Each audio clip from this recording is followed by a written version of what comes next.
आप सभी का मंगल हो। नमस्कार मेरे नौजवान बच्चों, खासतौर पे विवाहित बेटियों के लिए मैं विशेष तौर पे कह रहा हूँ कि स्त्रियों के लिए, बेटियों के लिए, कि आपको मांग और बिंदी लगाना क्यों जरूरी है। ये सनातन धर्म की एक बड़ी प्यारी प्रक्रिया है, इसमें कोई शक नहीं है। आपके लिए वैसे तो क्या कहते हैं, ठीक है, पायल पहनना, बिछुए पहनना, ठीक है ना, ये सब सुहाग के चिन्ह बता दिए। मांग और बिंदी भी सुहाग का चिन्ह बता दिया, ठीक है।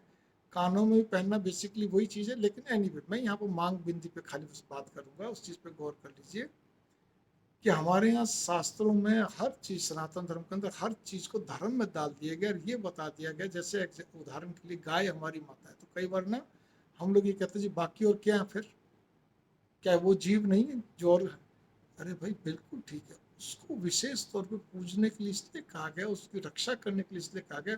इसके अंदर जितने तत्व पाए जाते हैं उतने तत्व क्या कहते हैं, और किसी जानवर मतलब जो मानव जाति के लिए बढ़िया से बढ़िया हर चीज़, उसकी हर चीज़, चाहे उसका गौमूत्र हो, चाहे कहते हैं देसी गाय का गौमूत्र हो, आप क्या कहते हैं उनका दूध हो, चाहे कहते हैं कुछ भी चीज़, तो उसी प्रकार से। और क्या कहते हैं आपका तुलसी है, तुलसी के संरक्षण के लिए बहुत ज़्यादा क्या कहते हैं, अभी इसकी हमें सुरक्षा करनी, इसके लिए हमें पानी देना है, इसको माता का रूप दिया। अभी मैं उस विषय पर नहीं जाता। अपने शास्त्रों में हर चीज़ के अंदर हर चीज़ को प्रमाण के साथ दिया गया है, वो तो बहुत बड़ा चैप्टर बन जाएगा।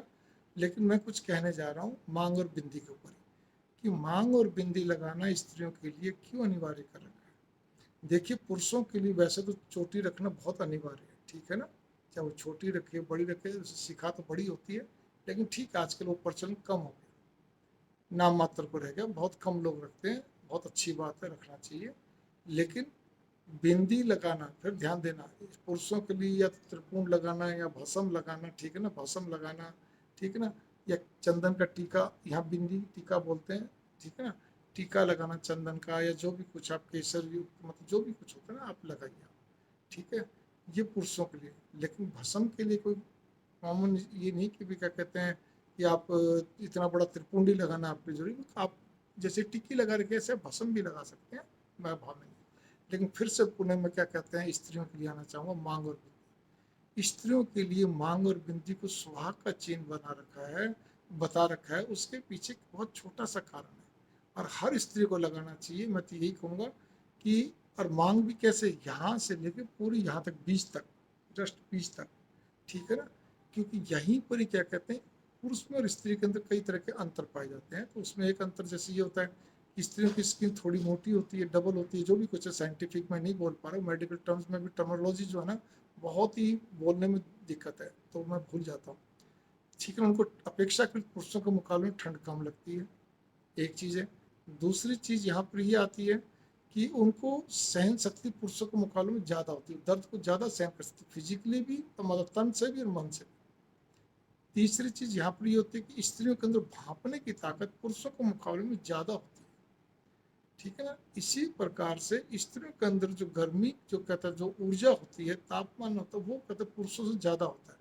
तो इसीलिए वो मांग जो होती है, जो सिंदूर जो होता है, अगर अच्छा सिंदूर जो होता है, तो उसके अंदर बहुत न्यूनतम मात्रा में जो भी उसमें पारा आदि कुछ मिला के जो बनाते हैं बढ़िया ढंग से, ओरिजिनल सिंदूर जो होता है, उसको यहाँ से लेकर यहाँ तक पूरा लंबा लगाया जाता है, जिससे कि उनको ठंडक मिले, उनको क्या कहते हैं शांति मिले, उनके दिमाग में एक पता अच्छा रहे, उनके सिर के लिए, दिमाग के लिए अच्छा।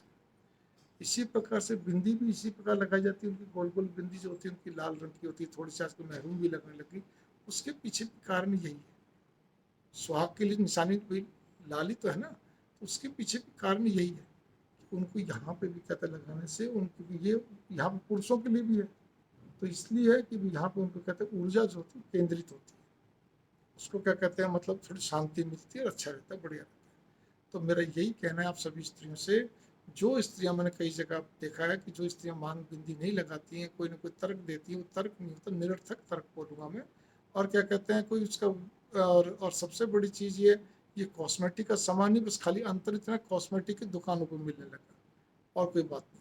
हालांकि सिंदूर तो आप अपनी मांग के लिए खुद भी बना सकते हैं, लेकिन आजकल कोई बनाता नहीं है। प्योर सिंदूर अगर आप लगाते हैं तो उसका फ़ायदा और भी ज़्यादा है, ठीक है ना, अच्छी क्वालिटी। इसी प्रकार से मैं उन सुहागन लड़कियों से भी कहूँगा जो अपने पीहर आती हैं, आने का बिल्कुल वैसी कुंवारी बन जाती हैं।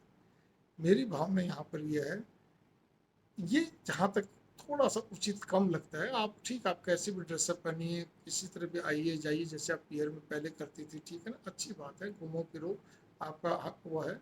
लेकिन साथ साथ में कम से कम भी आप, ठीक है, आप पीयर में अगर आप इतना लंबा मांग नहीं लगाती हैं मत लगाओ, लेकिन इतना तो लगाओ जिससे लगे, थोड़ा सा तो कम से कम इतना तो लगाइए। पीयर के अंदर चाहे छोटा कर लो, कोई दिक्कत नहीं, चलेगा, पर एक बिंदी जरूर होनी चाहिए। ये अपने सनातन धर्म की परंपरा और अच्छी चीज़ है, बढ़िया है। इस चीज़ को आप स्वीकार करिए। मैंने बहुत शॉर्ट में आपको बताना चाहा, फिर भी वीडियो 5.5 मिनट की बन गई। मंगल कामना, नमस्कार।